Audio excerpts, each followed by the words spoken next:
Tole, waa'ee kadhata godhatameetiif karaa addaan waaqa gaarii goonee galateeffataati. Gara qorannaa keenyaatti kallattiidhaan yeroo seenneetiin jennu karaa addaatiin macaafa qulqulluu baasaa hundi kennayyuu qoranneetiin jenna. Qorannaa kana yeroo itti fufnu hundi keessanuu macaafa qulqulluu ol bira qabu waan asirraa dubbatamu barreeffamaan qabaa yeroo biraa cheek gochuun baay'ee barbaachisaadha. Kallattiidhaan gara qorannaa keenyaatti yeroo seenneetiin jennu ergaa Yohaannis isa tokkoffaa boqonnaa 1 lakkoofsa 1 irraa akkana jedhaayyuu waa'ee isa jalqabee ture sagalee jireenyaa sana isiniif hin caafna jedha. Isa jalqabee ture sana isa kana eessatti yaadanna kan jedhu irra deebinee ilaalla.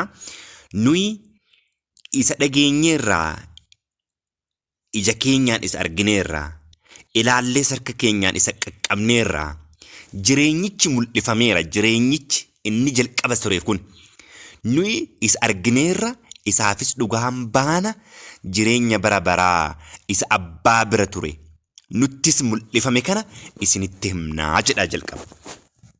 Uduma jennu wangeela Yohaannis ergaa Yohaannisiif mul'ata Yohaannisis kan barreesse Yohaannisima jechuudha. Kanaaf isaan sadan kana keessattuu yeroo jalqabu bu'uura wangeela, bu'uura dhugaa isaa, bu'uura ergaa isaa, bu'uura mul'ata itti kenname eessa akka dhufe, maal akka arge, maaltu akka ture ifa godhee lafa kaa'a jechuudha. Kanaaf waa'ee sagalee isa jalqaba tureeti kan inni dubbatiin jedhu. Eenyudha sagaleen kunii yeroo jennu mee isa jalqaba ture jedhu kana, isa jireenya ture kana, isa sagalee jireenyaa ture kana wangeela Yohaannis 1:1 irraa akkas jedhee kaa'a.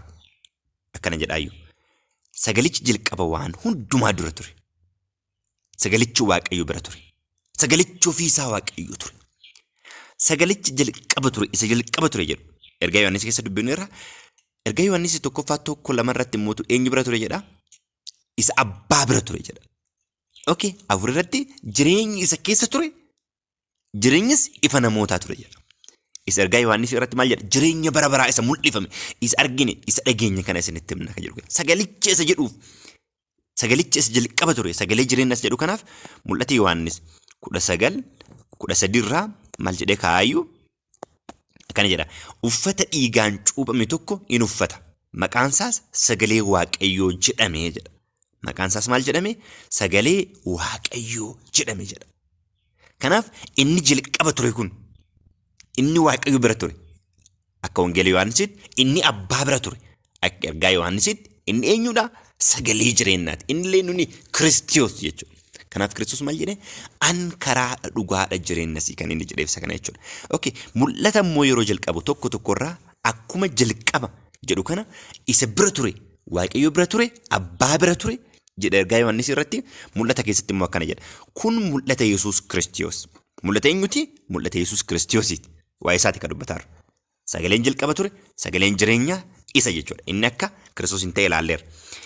Isa inni ittiin wanta dafee ta'uuf jiru hojjettoota isaatti agarsiisuuf Waaqayyo biraa argateedha. Inni ergamaa isaa Waaqa irraa ergee kana hojjetaa isaa Yohaannisitti mul'isa jedha. Waaqayyo biraa argateedha jedha. Isa bira ture waan ta'eef isa biraa argateedha jedha.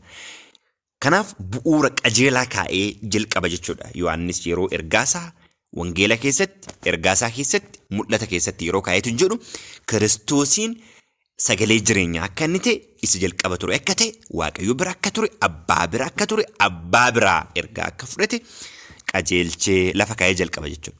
Erga kan akkasitti ilaalee ka'een booda ergaa Yohaannisitti yeroo deebinu isa tokkoffaa lakkoofsa 3 irraa isinis nu wajjin tokkummaa akka qabaattaniif isa arginee fi isa dhageenye kana sana isinitti himna jedha.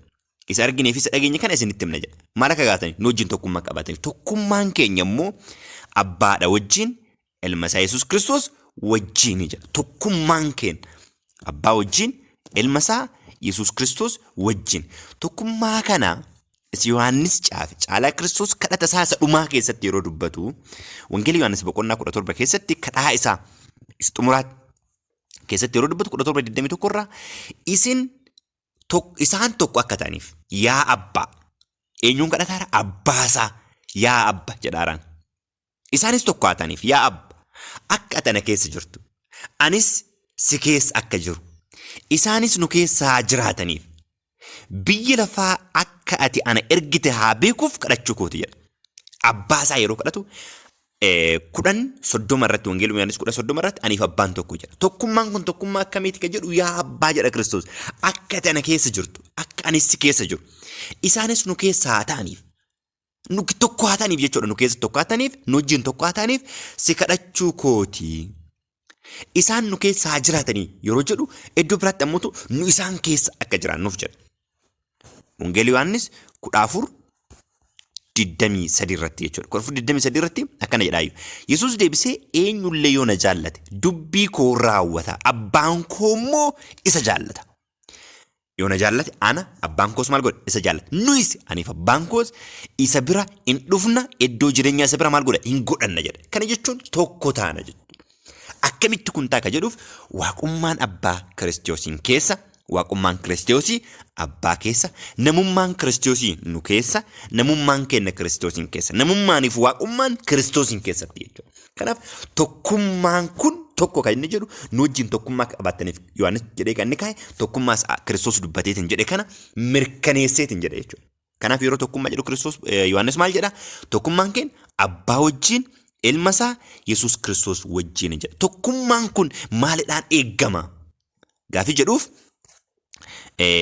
yeroo qorataa turre kanaan dura lammaffaa Qorontos boqonnaa 13 lakkoofsa 13 irraa Amaariffaa fi Ingiliffi 14 irraa Oromoo 13 qofarra kaa'eera. Isarraa akkana jedha ayyaanni gooftaa Yesuus Kiristoos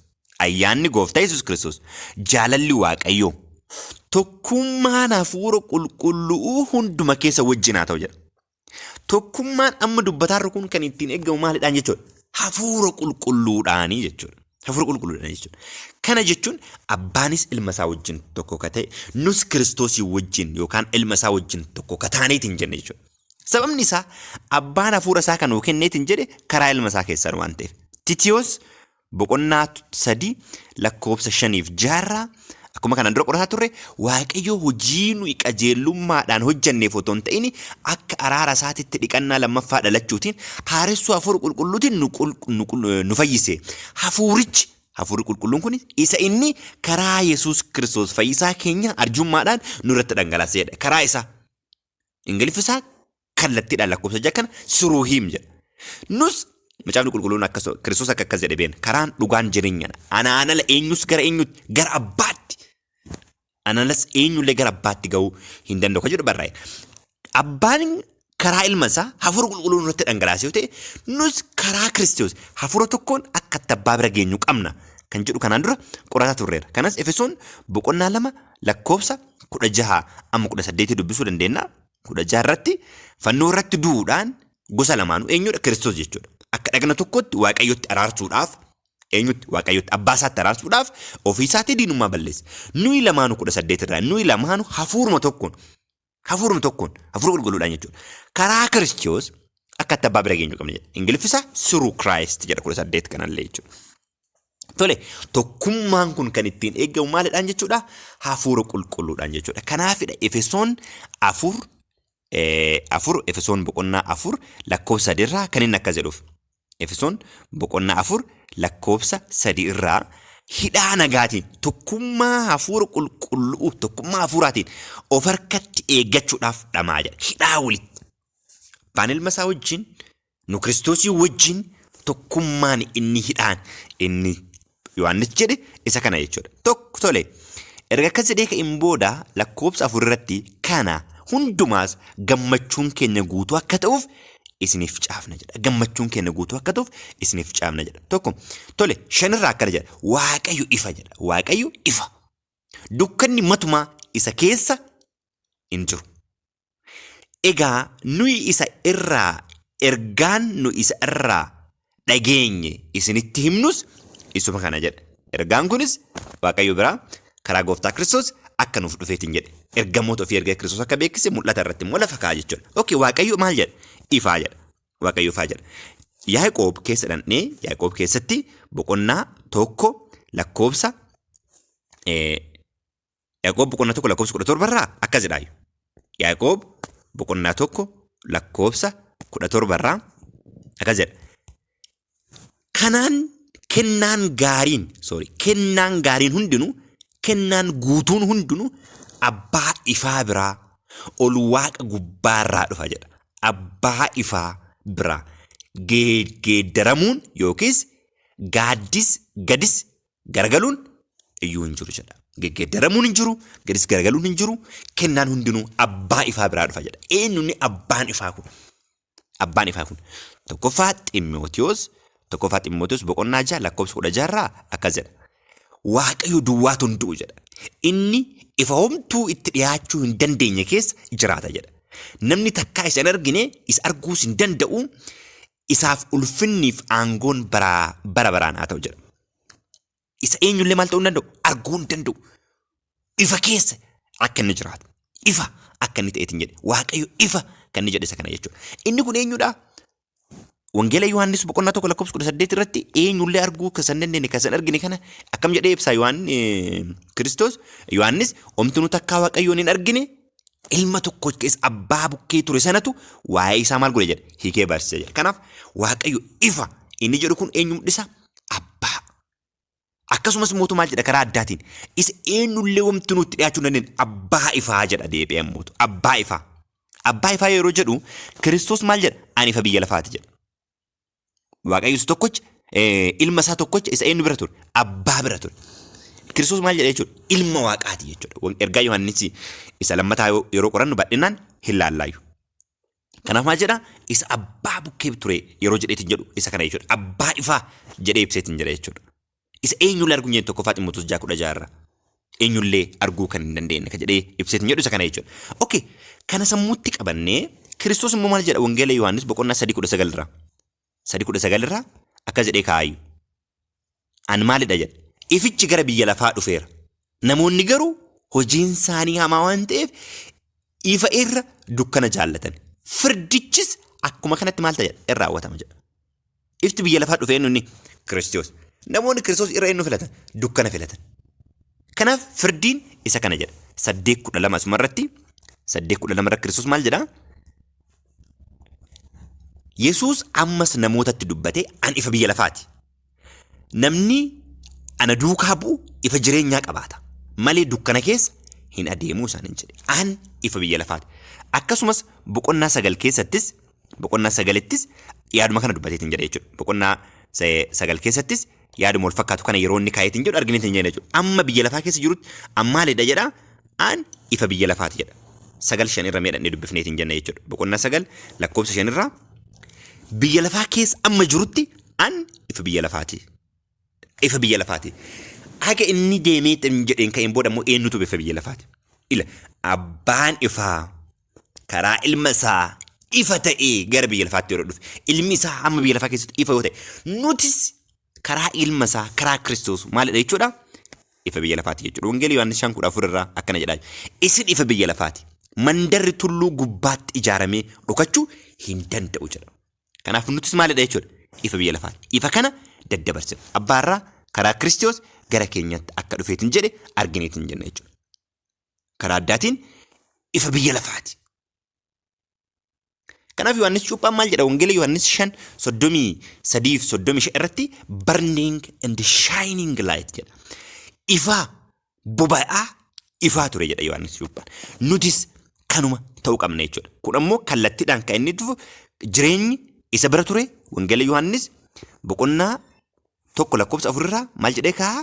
Jireenyi isa keessa ture, jireenyis ifa namootaa ture jedha. Jireenyi kun ifa akka ta'e, ifti kunis immoo jireenya ilma isaa akka ta'eetiin jedhe. Ergaa Yohaannis 1:11 irraa yeroo biraan baanee bal'inaan qorannaa. Ammaaf garuu 5:11 irraa Waaqayyo jireenya bara baraa nuuf kenne jedha. Waaqayyo jireenya bara baraa nuuf kenne egaa dhugaanis isa kana jireenyi bara baraa kunis ilma isaa keessatti argama jedha. Kun ammoo jireenyi kun maal ture jedha? Wangeela Yohaannis 1:4 irraa ifa namootaa ture jedha. Blessing. Dubbii baay'ee namatti toludha. Jaarraa Waaqayyo wajjin tokkummaa qabna jennee dukkana keessa yoo deddeebine hin sobnaa. Akka dhugaa sanaatti hin jiraannu jedha. Tokkummaa isa wajjin qabna jennee dukkana keessa yoo deddeebineetiin jenna. Wangeela Yohaannis 3:19-21 dubbifachuu dandeenya. Silas 19 irraa dubbifneerra. Ifichi gara biyya lafaa dhufeera. Kiristoos jechuudha. Namoonni garuu hojiin isaanii hamaa waan ta'eef ifa irra dukkana jaallatan firdichis akkuma kanatti raawwata. Amma kana hojjetu hundinuu hamaa kan hojjetu hundinuu ificha maal godha jedha in jibba. Hojiinsaa akka ifatti hin baaneef gara ifichaatti hin ba'u. Dhugaatti kan jiraatu garuu hojiinsaa inni akka jaalala waaqayyootti hojjetame haa mul'atuuf gara ifichaatti hin ba'a jedha. Kanaaf ifa kan jibbu maali jechuudha? Cubbuudha, hamaadha jechuudha. Gara Kiristoositti dhufuun anaaf isiniif baay'ee barbaachisaadha. Akkana jedhaayyuu lammaffaa Qorontos 6:14 irraa warra hin amanne wajjiniin walitti maal godhaa hin hidhatinaa. Qajeelinni fi jal'inni maal waliin qabu? Ifniif dukkanni tokkummaa maalii qabu jedhee isin ifa keessa kan jiru. Kanaaf ergaa Yohaannis keessatti maal jedhaa? Waaqayyo wajjin tokkummaa qabna jedhee dukkana keessa yoo deddeebine hin sobna jedha. Efesoon 5:8 irraa isin dura dukkanaa'oo turtan.